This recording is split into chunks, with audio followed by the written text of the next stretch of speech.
তো এটা নিয়ে এসে আমরা এখান থেকে খুলে দিচ্ছি, যেটা বডি বা আর্থিনের সঙ্গে দেওয়া ছিল, এটাই কিন্তু আমরা এই জায়গায় সংযুক্ত করে দেব।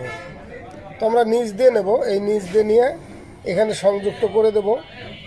তাহলে কিন্তু পুরা কয়েলের ভোল্টেজটা এই দুই তার দিয়ে যাবে। আর এটা কিন্তু আমরা এখানে পাশে জয়েন্ট দিয়ে রেখে দেব। তো এখানে যে দুই তারটা আমরা এখানে রেখেছিলাম, এটা কিন্তু এভাবে জয়েন্ট দিয়ে দিয়েছি, দুটো তার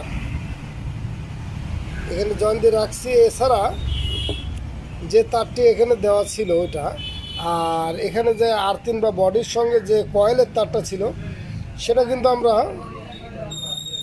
এই পাশ দিয়ে ঘুরিয়ে নিয়ে এখানে সংযুক্ত করে দিয়েছি এই জায়গায়। তো ঠিক এভাবে করে দিলে এই 1 2 3 4 এই পাঁচটা কয়েলের ভোল্টেজটা কিন্তু আর্মিচার পর্যন্ত চলে যাবে। আর এখানে কোনো কাজ নেই, এটা লাগিয়ে দিলেই হয়ে যাবে। ঠিক এভাবে যদি আমরা সংযোগগুলো পরিবর্তন করে সেটিং করে দেই, তাহলে কিন্তু 4 তারের যে ভোল্টেজ রেগুলেটর সেটার সঙ্গে অ্যাকুরেট কাজ করবে।